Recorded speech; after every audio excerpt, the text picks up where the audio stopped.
Ok, buonasera a tutti e benvenuti in questa masterclass. Very well, good evening and welcome for this masterclass. This is now our third edition during Milano Wine Week, and also this time we will be talking about one of the most important types of Franciacorta that represents best territory. Today we will be talking about Saten as a type of Franciacorta in compliance with the rule book, and also the non-vintage, that is to say the amount of wine. So this is this is the bestseller. So today we are not. We will be talking about non-vintage wines. So there are different interpretations of this wine. And of course, we will give you an overview of these territories, and we will taste 6 wines.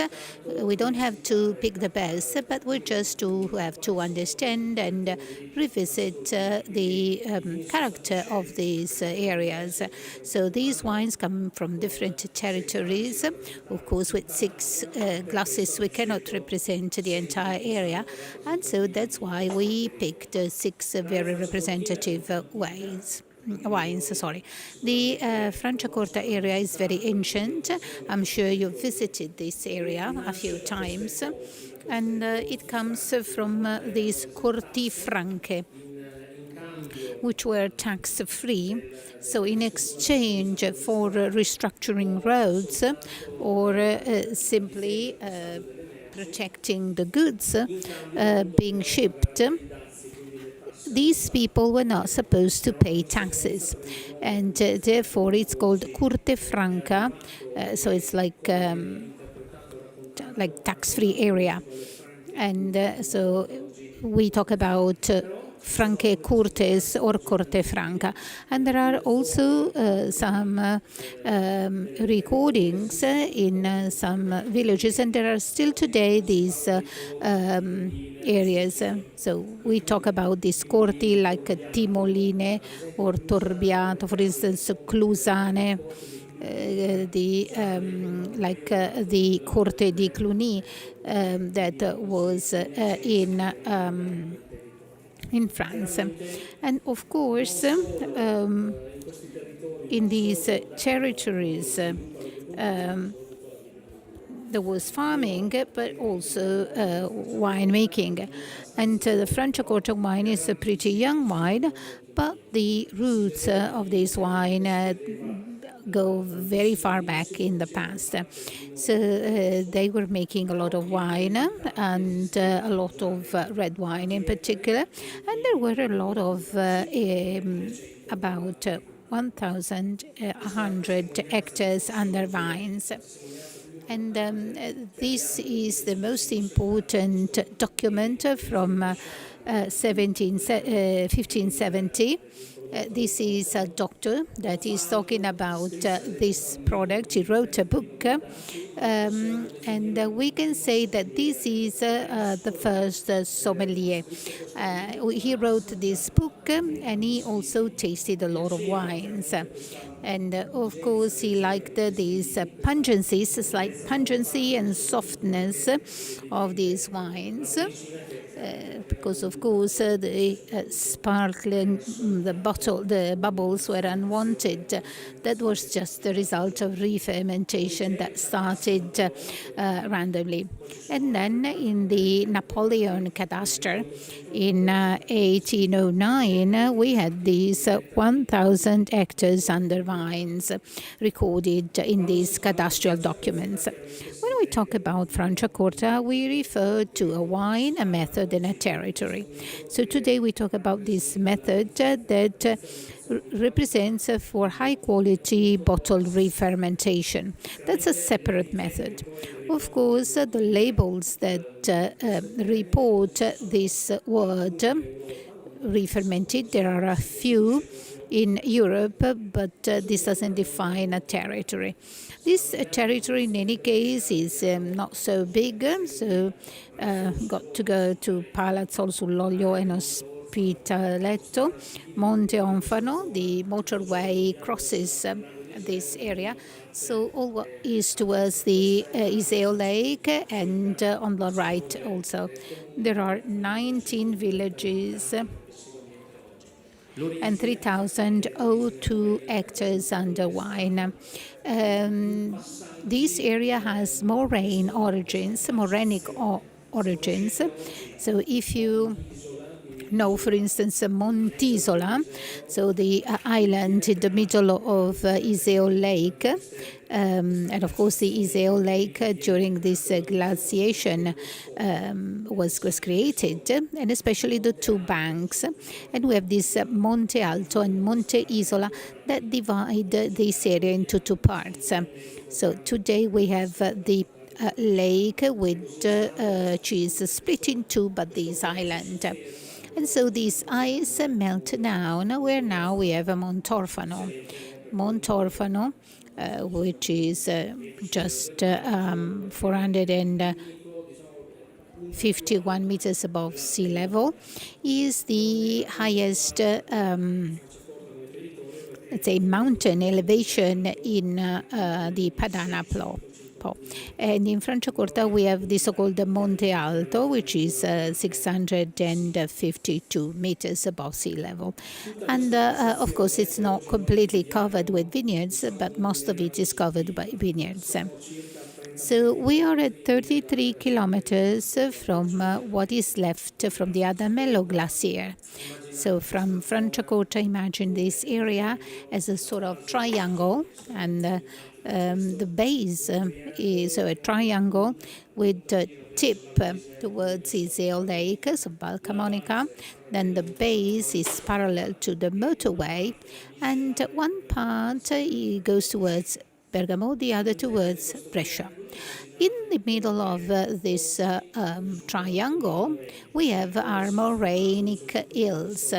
So where this glacier stopped at a certain point, of course, with all what this means. And today we have these nice morenic hills. And we have this semicircle in this triangle where the temperature, the climate change a lot. And so much so that some winemakers are said to be inside or outside the moraine. Just because Franciacorta is a very diversified territory. And now a few key dates. 1277 is the only certainty. This is the first date when, for the first time ever, these documents, handwritten documents we have today, identify this area, and it's divided in between the two rivers. This area goes from Fiume Olio to Fiume Mella, and then we have the Alps that so up to Bussago Cellatica. And then in 1517, Gerolamo Consorto wrote Libellus the Vino Mordace, we saw before, where he describes these wines. Then in 1961, we have the first Franciacorta bottle by Zigliani, which is Guido Berlucchi winery today. So Franco Zigliani, very keen on this type of wine, wanted at all costs to make this wine. He liked a lot in this area. So he made so many tests, so many mistakes too. And then in 1956, 7 and 8, this wine was almost what it was supposed to be. Then in 1961, himself and Guido Berlucchi enjoyed it so much, and other people created the first Franciacorta, and which was called Pinot di Franciacorta. So they thought it was Pinot, but actually it was a Chardonnay. And this was explained 20 years later with so from the ampelographic standpoint, when the ampelographic cadastral documents were drafted. Then in 85 we had the DOC, then 29 winemakers in 1990 started the consortium. And then a positive process started off, especially for the protection of this territory, promotion of these wines too, but also the protection of this territory. And then in 1992, this process started, process for the development of the Franciacorta territory. In 1995, we have the DOCG, which is the most important label. And then a few years earlier, we have the first SATEN, so the acknowledgement of this type of wine. In 1996, there is a self-regulation, especially for production techniques, was made, and then the first bottles started to be sold. Then Strade di Franciacorta, or Strade Franciacorta, is a very interesting project because today, during the Franciacorta festival, this road makes it possible to travel in this territory and taste wine and food across the entire Franciacorta territory. And from 2002, so in 2002, we had the first organic wine by a winemaker who was the Barone Pizzini, who was the promoter of this type of wine. And now we have almost 70% of the territory was on organic farming. So 3,200 hectares, 70% of them are organic. And within 10 years, we'll have 100% organic farming, organic winemaking. Then in 2007, important date, so these a survey was made with wineries to better understand production and to have a list also of what was being made in that territory. Then in 2008, the DOC was established because in this area we don't have just the Franciacorta, we have also Corte, Franca, and IGT. And these three denominations are protected by the Franciacorta Consortium. So the official wine was Expo 2015, then 2016 Floating Piers. That was a very important event that lasted for some people too much because it was a bit of an inconvenience, a bit of a hassle for those who lived there, but some wanted to have it longer so that more people could see this wonderful masterpiece. Then in our consortium is protecting three types of wines. So if we talk about hectares under vines, so 3,102 are what Franciacorta DOCG. All in all, it's 3,700. And today we have 120 wineries in the consortium, which comply with a protocol, which is a very strict and clear-cut protocol. So it's enough to compare it with other winemaking areas, similar to Franciacorta. This one is very strict. For instance, we have the certified data collection system. So it's a tracking system, and therefore the wineries have specific registers, and also a system for organic winemaking.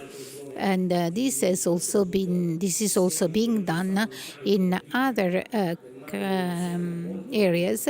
So we have Ithaca that has started this system to measure the carbon footprint of the territory.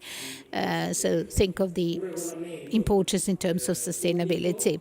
Then this regulation, which is pretty unique, and then there are also other measures, and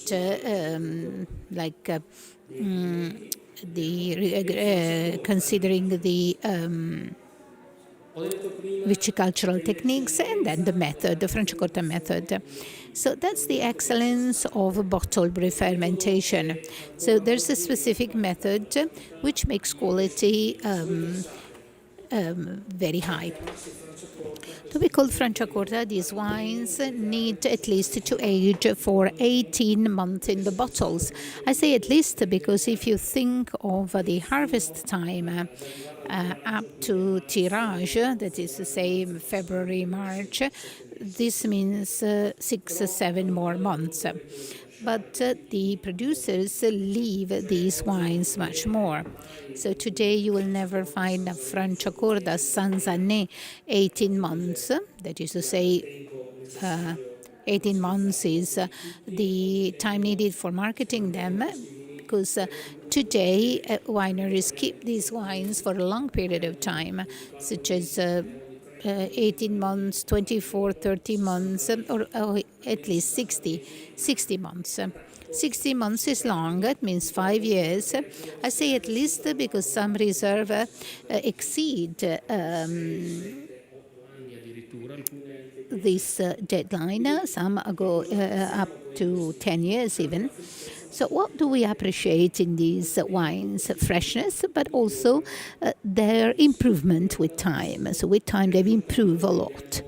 And we see the result year by year. And of course, varieties. 81% is Chardonnay, area under wine. 81% is Chardonnay, then Pinot Noir, then Pinot Blanc. Not everywhere, but some wineries make wine with Pinot Bianco, Pinot Blanc, some in small percentages in their blends. And then with harvest 2013, we introduced Herba Mat, which is an indigenous variety from the Brescian area, from the Garda Lake originally. So it dates back to the 1500s, and it was introduced for historical reasons because there was already a variety there, but most of all because it helps these wines. Of course, it's a late harvest vine, but that has significant acidity. So with Herba Mat, which is not allowed for all types, so there can be maximum 10% of this variety. So Herba Mat could remind you of herba, grass, but actually that's just related to freshness, because acidity and the bouquet are completely different. As to the harvest, we have 120 quintals per hectare with a 65% yield. So this is further evidence of the care that is being taken for these wines. So grapes are not pressed too much. Only the best part of the berries are pressed, and of course harvesting is handmade, so we have no mechanical harvesting in Franciacorta. Then we have crushing and pressing. Then we have the so-called mosto fiore, that is to say we take the best part, the first pressing, not the second, not the third, and then in spring, in March, then we create the cuvée with the liqueur de tirage, and actually we put the agronomists, the enologists, so the people who know the territory well,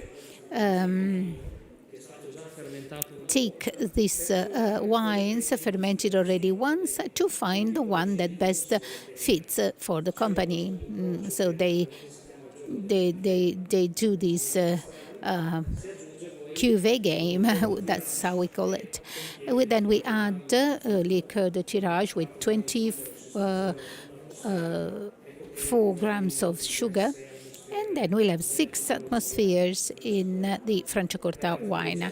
For Satin, so we don't add 24 grams per liter, a little less, 18.5, to have a bottle refermentation of about 4.55 atmospheres. In this case, it takes a slow process. Then the bottle is closed with a crown cap with another white plastic cap called the bidule, which is a sort of reservoir. And so the crown cap can manage the passage of incoming oxygen and outgoing CO2. In any case, it's perfectly tight. So with this bidule, this reservoir is just as for the deposits of yeasts, because we have to remove these yeasts with a specific process. Then aging, so these bottles remain in the cellar for long periods of time.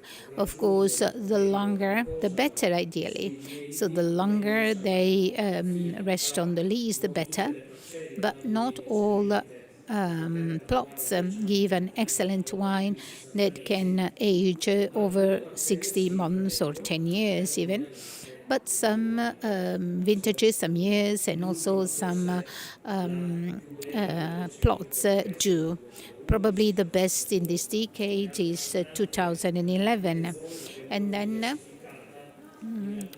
in some areas, in some years, the results were excellent. In others, that wasn't the case.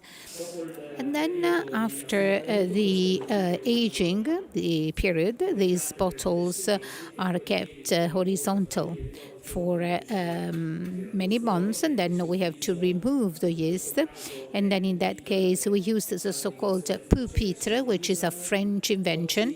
And so we use today, so we do the remouage technique. This can be handmade in some wineries, whereas in other wineries, they use mechanical remouage that kind of imitates what man can do. The result is the same, it just takes less time. And then once these yeasts, so through the mechanical remouage or handmade remouage, for instance, if you do it manually, it takes 3 weeks, but it takes an expert technician who can turn 25,000, 30,000 bottles. It seems that there is a man who can turn 80,000 bottles a day, but that's a bit too much. Whereas these machines, this equipment, have 504 bottles, so they imitate handmade remouage, but it takes just 7 days instead of 21 days.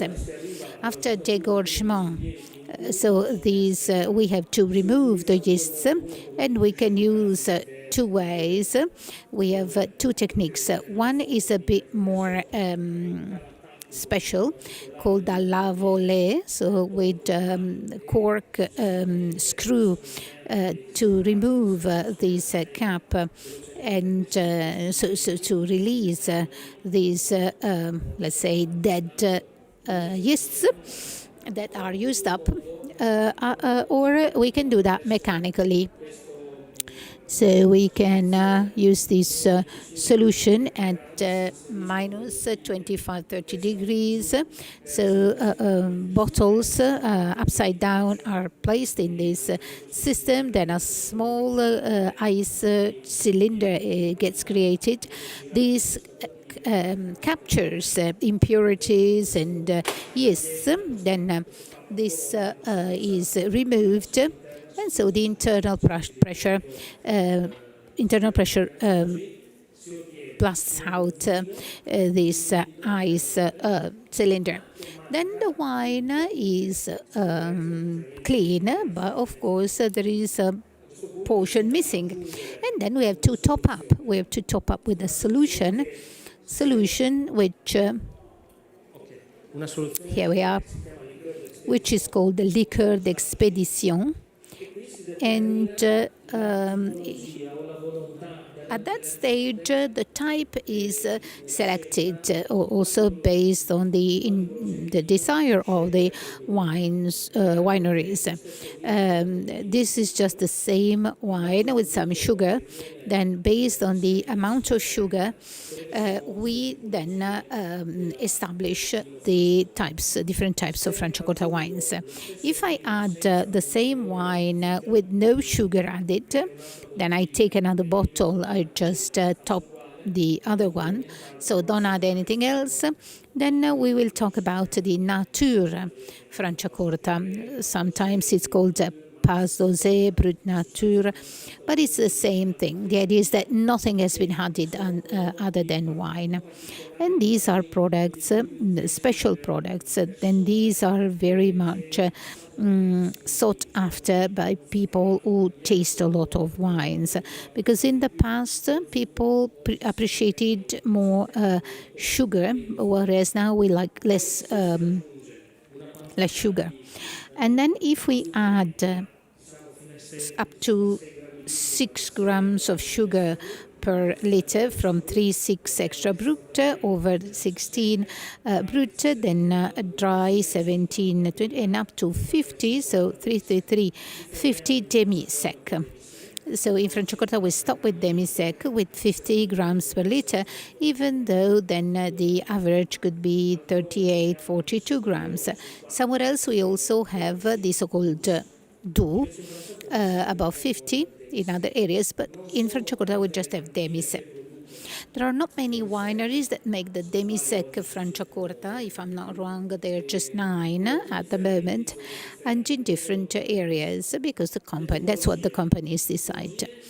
Then, as to the different types of Franciacorta, first of all, for the varieties, Chardonnay is mostly used, and this is Franciacorta non-vintage Sanzanè or NV, where this part of the fluid that could come from different years.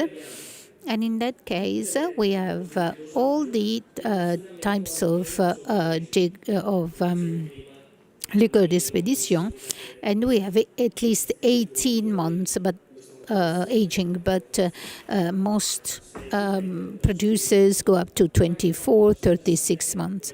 Then we have the Satin Franciacorta, the one we're about to taste tonight, where we have Pinot Bianco, which is a white berry grape.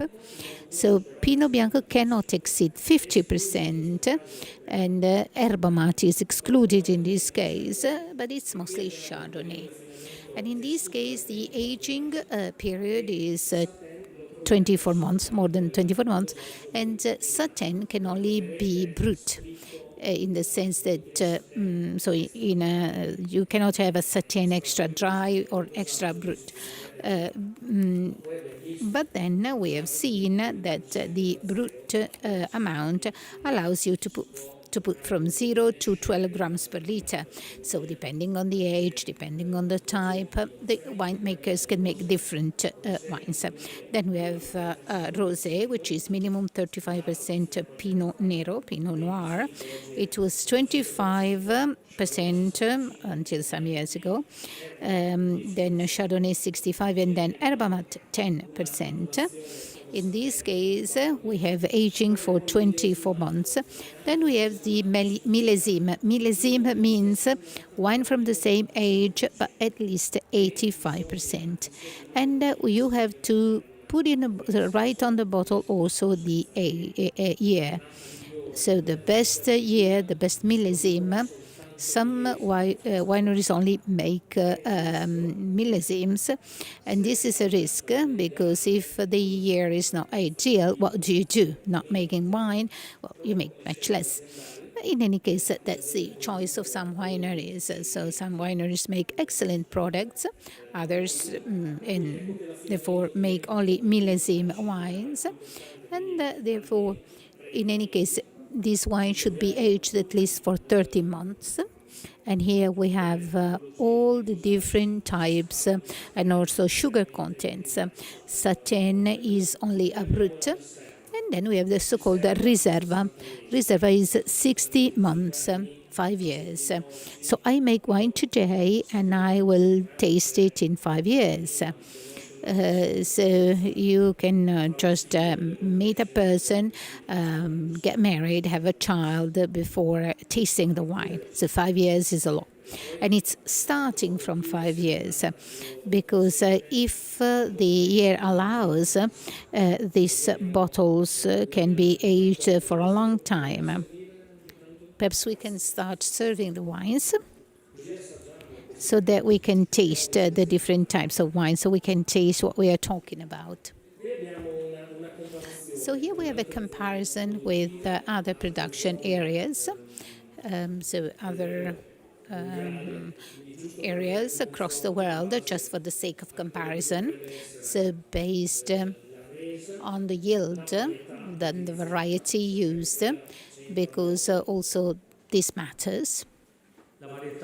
So variety and the wine, whether it's finished or not, and the process.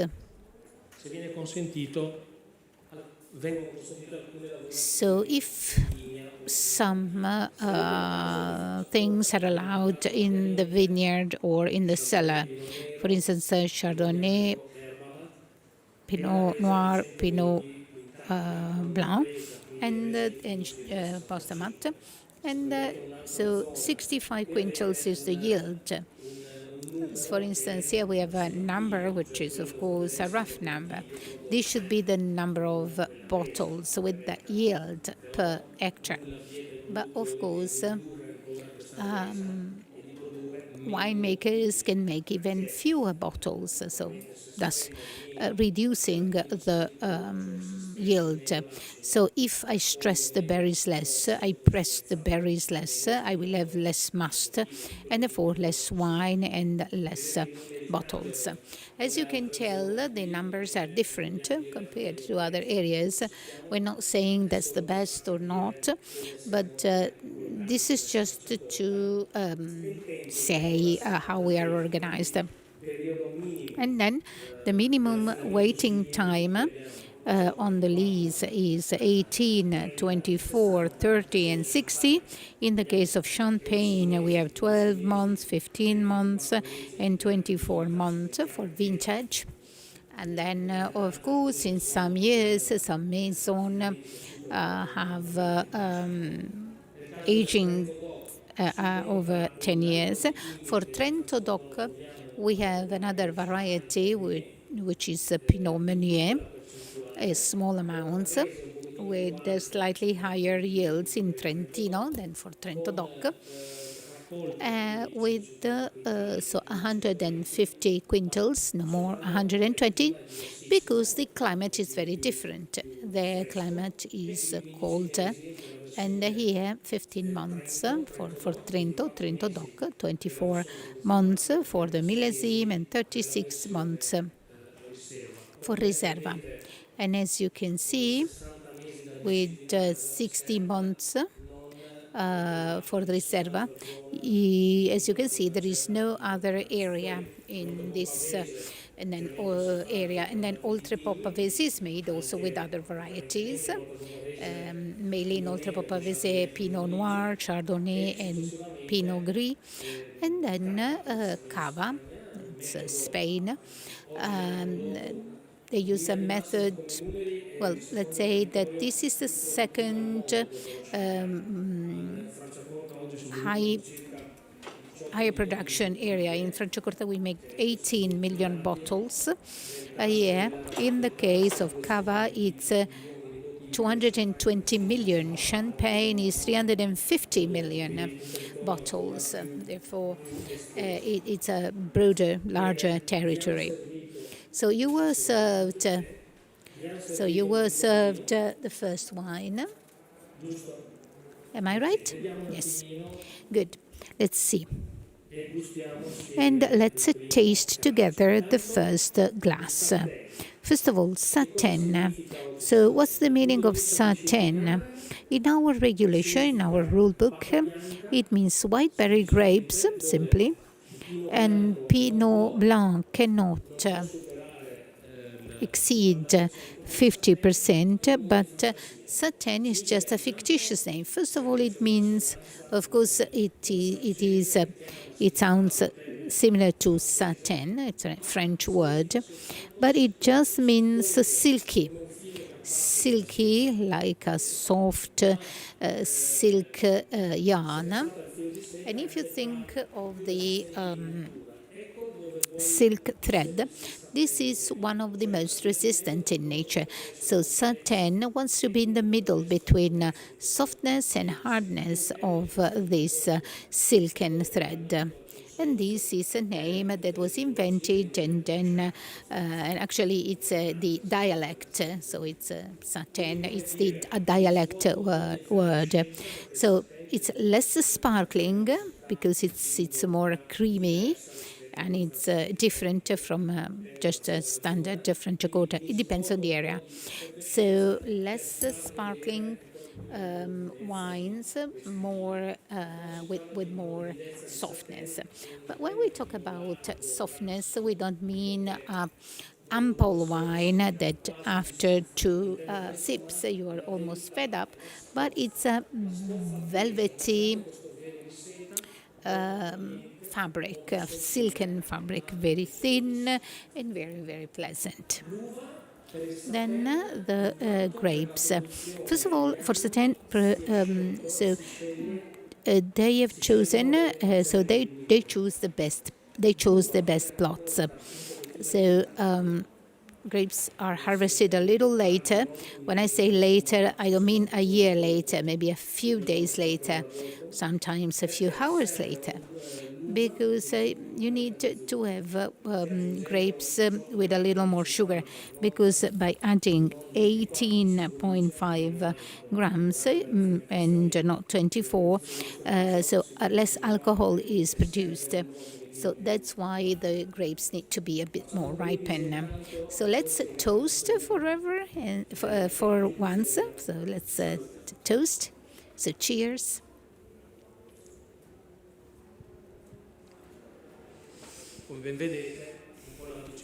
So as you can tell, again, softness, but the acidity is pretty evident, acidity and freshness. Freshness that is reminiscent of citrusy note, but also fruit complexity. What are we tasting and where are we? We're in Montedelma. Type is Brut. It's a product that is pretty soft and creamy, and there is a bit more sugar. The Berardi family. Montedelma estate is named after this isolated mountain. If you know the area, it's in Passirano, close to Monticelli Brusati.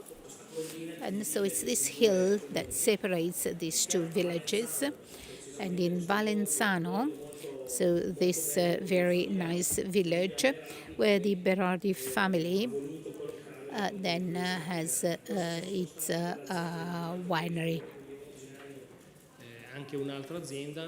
Then they also bought over another estate, which is managed by the children of the owners, mostly Piero. The first one is non-vintage, and the area is Passirano, and the village is Provezze. As far as color goes, there's not much difference between the first two. So as to the bubbles are important, but let's talk about the wine, because Franciacorta is first and foremost a wine. So in the first case, we have 90% Chardonnay that plays a key role in Franciacorta. 90% is Chardonnay and 10% is Pinot Blanc. Only stainless steel. So first fermentation happens in stainless steel. and we have more than 24 months, so about 28, 30 months. Then a little more sugar, would say, and you perceive this sugar that makes this wine pleasant. And then it's good as an aperitif, it's good with first course, second course, dessert, etc. But first of all, it's very inviting. Quindi un pochettino di sete anche.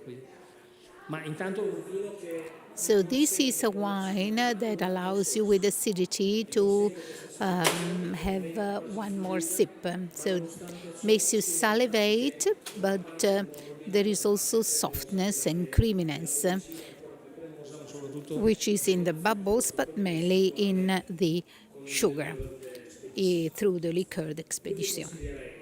I suggest don't drink all the wines. Perhaps take only a few sips, and later we can taste them more later. So let's move to the second one. So we are not too far, different plot, different area. And here we are in Monticelli Brusati, then right on the other side of the hill. It's a winery, beautiful winery. Please taste. Take a sip of water first of all. Sip of water. qui parliamo del Cavaliere Luigi Rossetti. And here we are talking about Cavaliere Luigi Rossetti, who created in this area one of the most exclusive places in the Brescia territory, with a lot of parties, but most of all wine that was sold. It was not re-fermented, but it was sold white or red, straight from the vineyards, and it was called the Cantinu, because which means cellar, because many people would come there and buy straight from the cellar. Then in 1979, Antica Fratta was created, and started with this selection, with this, which is the true essence of Franciacorta. And now we are tasting at the moment Satin from this line, Essenza. And here the soil is slightly different. And in Franciacorta, they worked a lot with the zones, and so now they have a specific map where one area is about a wine. So in this case, we have the morenic soil, and calcareous clay soil. So here we have 100% Chardonnay, no Pinot Blanc, so it's just Chardonnay. Only it's stainless steel. And compared to the first wine, if I recollect well, the yield is even lower. We have said 120 quintals, now we go down to 100 per hectare, 100 quintals per hectare. And the yield is 65%, then more than 24 months in terms of aging. Then remarkable acidity, and most of all here we have less sugar compared to the first wine. Then dégorgement, I'd like to tell you also, for first wine it was March 2021. So these wines were degorged a few months ago, and so we are tasting them after 7-8 months in their best moment. So this is the climax of what they can offer. And then the second was disgorged in March 2021, May. So this is just 5-6 months from dégorgement, and we have to taste it. It might perhaps it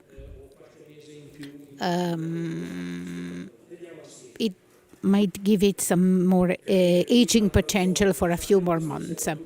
This is more scented on the nose. I didn't taste these wines earlier. I am tasting them with you, and I like to do that. I don't like to taste them ahead of time.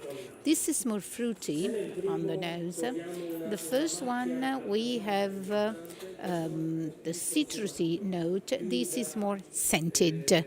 This is more yellow fruits, more ripened fruits. And perhaps this one is the true expression of Chardonnay. Chardonnay is a strong fruitiness on the nose and a very broad range of aromas.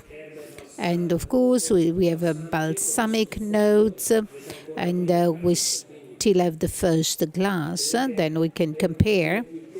And the first one is a bit milder, the second one, whereas is more powerful.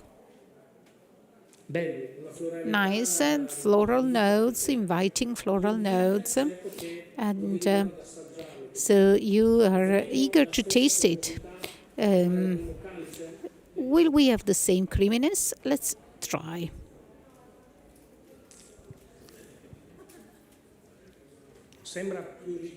This is richer in terms of taste, and perhaps that 10% Pinot Blanc in the first glass makes this wine more elegant and thin. So if I'm thinking of an aperitif, I would choose the first one. Whereas if I would like to pair it with dish, maybe something very tasty, like tapas or an amuse-bouche, maybe a red shrimp with some basil cream and oil. So the sweetness of the shrimp and the chlorophyll that pairs very well with this wine. Maybe not a more structured dish.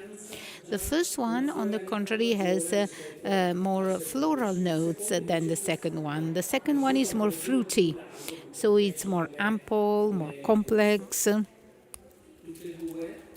and both have this creaminess, different creaminess. Now, we couldn't include another type because we wanted to just taste the Satin. But in this battery, we could, for instance, include one with a different re-fermentation, and we would see even different bubbles. Here, creaminess is similar, yet the taste is different. So substance is different. I mean, we have a more subtle wine. The first one was more subtle, and the second was more ample. Okay, let's leave it aside and taste it at the end. Let's see if it changes. So let's move to the third one. And so the bubbles are more evident in my glass. Color-wise, it's less straw yellow. So this is less evident, less yellow, let's say. And here we change the area. We are in Provaglio. This is from Bersi Serlini, very important winery. And if you know the Torbiere, the area, so from Provaglio di Iseo, in the higher part, so there is these Torbiere, which are peat bogs. And for Bersi Serlini, there are some high-quality plots. First of all, and they say that when it's warm in summertime, it's never too hot where they are. And also when it's cold, it's never too cold, because the ventilation from these peat bogs help them. So this ventilation, this air breeze blowing, it's like having a fan blowing on the vineyards. And so we're pretty lucky in this respect. So it's like having this fan that in wintertime provides warm air and in summertime provides cold air. So there is almost no frost in that area. So these areas, these plots have nothing in front, just the pit bogs and the Iseo Lake.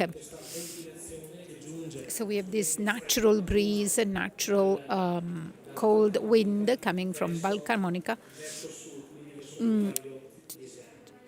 towards the south, Provaglio di Iseo. I talked about the Cluny monks, and here we have the abbey of San Pietro in La Mosa. Actually, originally they made the cellar that is now owned by this winery. So in the past it was just a farm. Now it's for winemaking. Then after 700 years in the hands of the Cluny monks, then the ownership was transferred to private individuals, and in 1886 Bersi Serlini bought it. So Arturo Bersi Serlini, and initially Piero, the lawyer, and then Arturo, and now the daughters of Arturo, the two daughters. One was vice president of the consortium until recently, are managing the winery, and Chiara Bersi Serlini and Maddalena Bersi Serlini. This is non-vintage too, 100% Chardonnay, and now we are in Provaglio di Iseo, another area. Provaglio di Iseo is the area that for some areas, could be the best ventilated. So there's the best wind here. Here we choose more than 24 months to have a comparable taste, because if we put 10, 60 months would be different, but here we just wanted to understand and represent the Franciacorta area. And first of all, this is Chardonnay 100%, and it has a bit more, so it was degorged at the end of January, so 2 more months than the first wine. The color is slightly milder and pale, and also this seems to be more scented. But now the second wine becomes more important. We also have balsamic herbs, and here the power, the real power, the sheer power of multi-vintage and of the area. Because in the first case, we are talking about calcareous soil, whereas in the other glass, it's towards the peat bog. So there's a lot of dampness, humidity, a lot of water, and the result is very different. And also there is a slightly different nose, more for, let's say, for nuts aromas. Some of these wines are kept in barriques for some months. These are French Tromsø. Chiara Bersi Serlini uses them.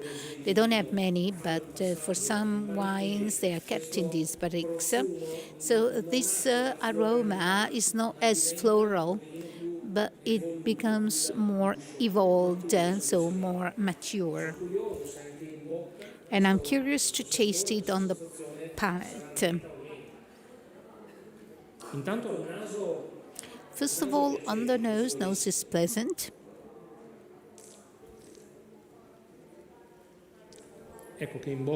And on the palate, we have another mass, a bit more ample.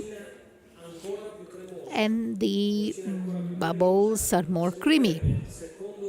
It would seem the second one, but milder. The second is still explosive. This is milder. So I didn't make it on purpose. So the order was not and we just tried to find wines that were aged for the same period of time from different areas. So very pleasant. So this is maybe in this case I can pair it as with a dish. Maybe I could say the first one could be good as an aperitif, and I finish the bottle. Then the second is for the amuse-bouche, for the starter. Maybe this one a risotto, maybe with some cheese or with citrus fruit or cream or citrus fruit chutney. Because with this mass, the sweet notes, so the nutty notes,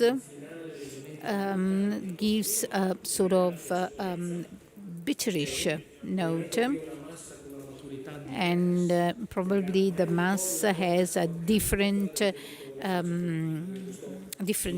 maturation, and there is this almondy finish. Let's move over to the fourth. That has a different shade, a different color. So for me, I'm under these spotlights, and so it's a bit more colorful. So if you think of a product, so if you think of a product with more extract, you can think of this wine. Where are we? Well, we are, so this is Biondelli. We are in the middle of Franciacorta, but on the other side in Bornato. So we have Calino, the nobleman from the past, not far from the motorway exit of Rovato towards Calino, and then you move over towards Bornato. And of course, this winery has an ancient origin. So this estate today is modern, but in the past it was a very classical, historical estate. Giuseppe Biondelli was an ambassador, and he is from Piacenza. And in Bornato he built also his home, and he was taking care of production in the vineyards, but also in the cellar. Then the Biondelli family continued the tradition, and now it's managed by the children of Carlo and Ottavio, with Francesco and Josca. And now we are drinking a treat from this territory in a very wine-worthy area. So non-vintage, and then they have different vintages, the best vintages. So to make Satin, they choose the best plots. And then here we have the selection of the so-called cru. We cannot call them cru yet, but they are like the cru of Franciacorta.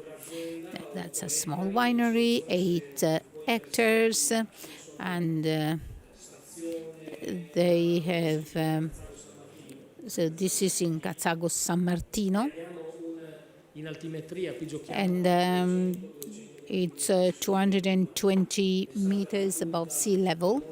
So think of Monte Orfano, so the highest one, 451, so the highest of Franciacorta.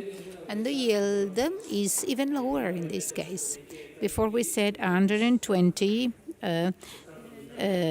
quintals per hectare, now it's 70. So completely organic method, and with, let's say, completely organic until the first harvest, but certified from 2014.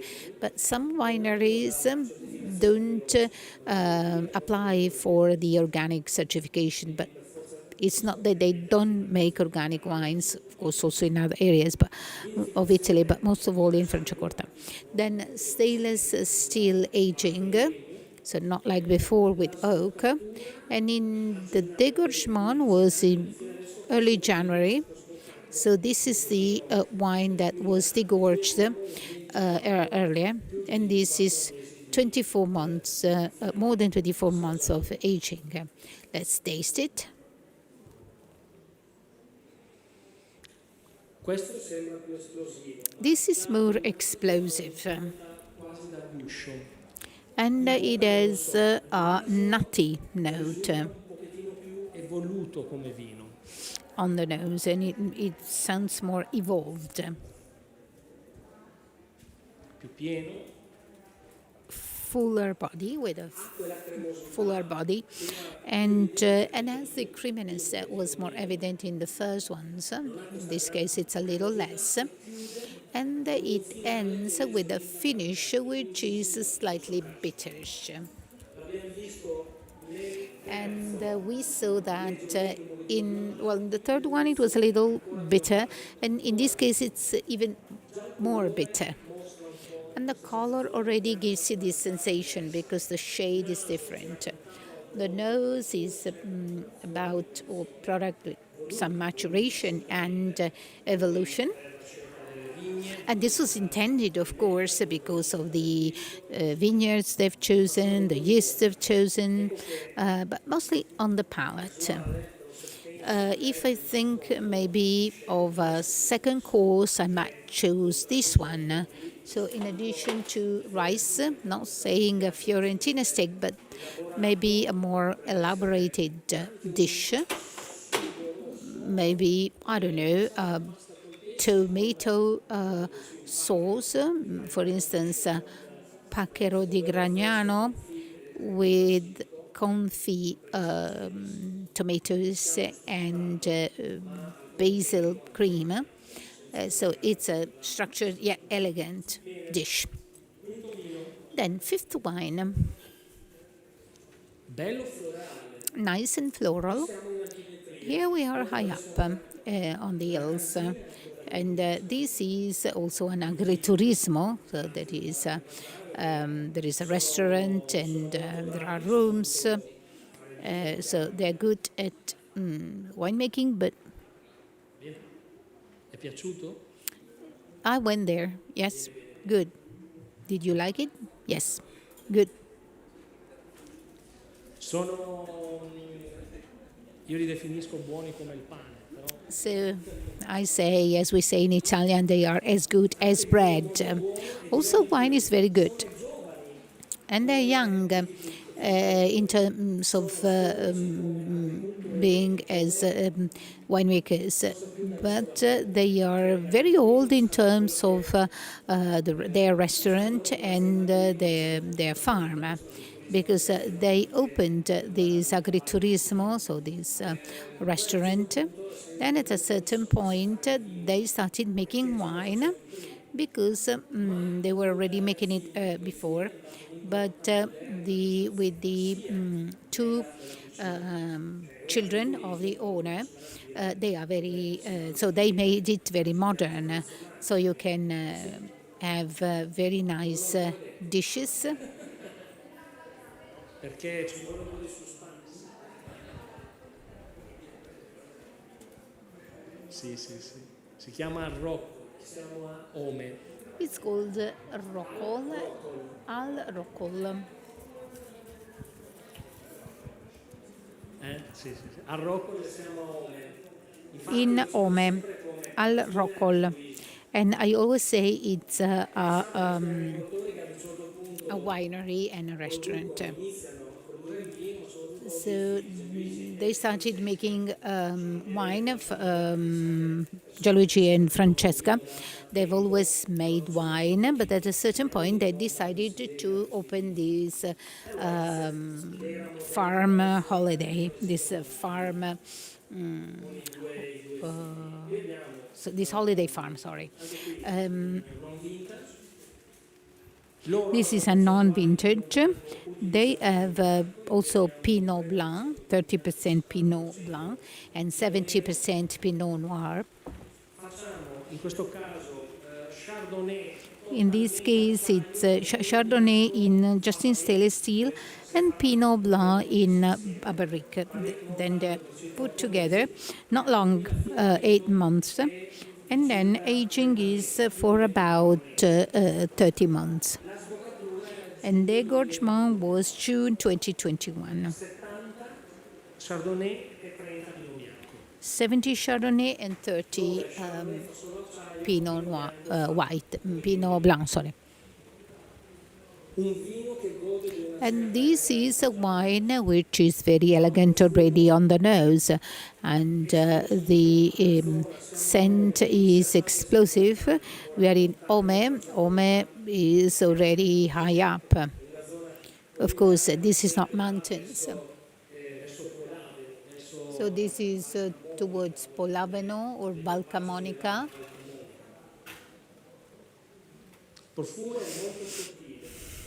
The nose is very subtle, and then we have a buttery note, white chocolate, nutty notes. And certainly the mass is Chardonnay, then freshness, so the perception is ample. In bocca.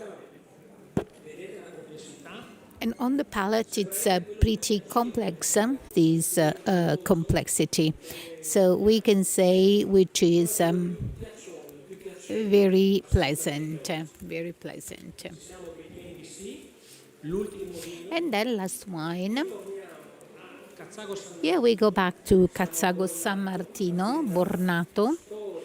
That is an historical estate, one of the founding members of the consortium, Monte Rossa, a winery which is now managed by Paolo Rabotti from the Rabotti family. Paolo Rabotti has also made a lot of wines inspired from his parents. This is pretty large, 70 hectares of vineyards, and they make 4,000, 5,000, 100,000 bottles, and it's called Sansevier, and it means health in Celt. So we go back to the same village of Biondelli. But all'interno di questo calice non vintage abbiamo vigne differenti. 100% yeah, 100% Chardonnay, 80% of these wines. Sono di un'annata. Are from a year, from a vintage, but it's not a millesime, and more than 20% is what we call Riserva wines. And they can have these historical Riserva wines set aside. Soft pressing, of course. Acciaio e un 15% di rovere. 15% is kept in oak barrels, more than 25 months, and the dégorgement was in February 2021. Nice? Nice on the nose, very scented. Maybe because we have just poured it, or maybe because the temperature is right. But the first impression is more intense than the other. Citrusy notes, sweet spices, fruity notes, yellow, not white, not so fresh. So it makes us think of the evolution of this wine. Of course, with 15% of oak barrels and 20% of reserva wines, of course, they play a key role. Then the liquid has already that background that can only improve this wine. But we have to say something. Oak doesn't always play a key role. And it's not that if you have a wine that is not good, you put it in oak and it improves. Well, it's the opposite, because if the wine is poor quality, if you put it in oak, the defects will stand out even more. And so if you have a good base wine, you put it in oak and you improve it. So that's the philosophy of Paolo Rabotti. Use of oak and this technique, and reserva wines. Of course, this reserva wine gives more strength to these scents, to these aromas. La bocca è sottile, vedete qui. So the palate is thin. Acidità dolce. May I say sweet acidity? So citrus fruit, which is not tart, not too acidic, but sweet, very pleasant. So it's not yet tangerine. It's citrus fruit, but very pleasant. And then the percentage of sugar helps this wine and makes it pairable with any dish, any course. So it could be good for starters, first course, second course, and so on. So we have 1 more minute. Let's go back and then we close. Let's try them again. Number 1, it has lost some nose. It was most explosive at the beginning. Now it's less explosive.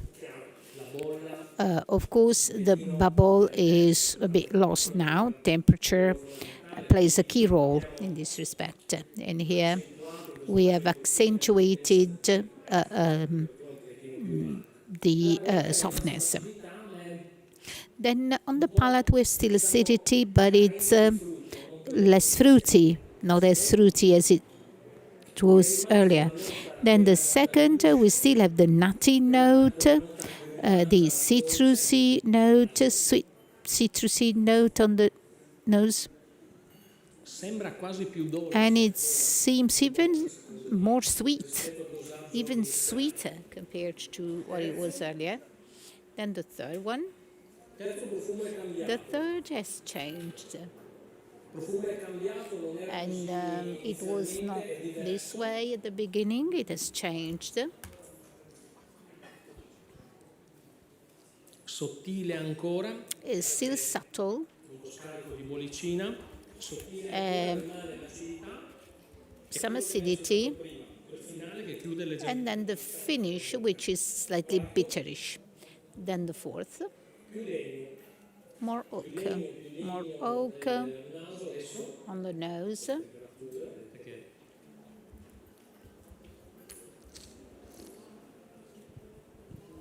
Meglio in bocca. Più d'ammiramento. It's more, say, for pairings with these bitter finishing. Then the fifth. Gli ultimi due godono di una temperatura, quindi è chiaro, sono stati versati anche più piacevolezza nella beva. So the temperature is higher. And then the last one is more herbaceous. Initially more nutty notes, now more herbaceous notes. Tanta balsamicità e carezzevole. So it's very balsamic and very soft. So we have seen the various territories. Here we can just see what this territory can offer. Here we have just 24 months aged bottles, but more or less we are on the same line. Thank you very much. If you have any questions, feel free to ask me. And I invite you to come to the next tasting we have on Friday and Saturday with two important issues. One will be blind, the other will not. Thank you.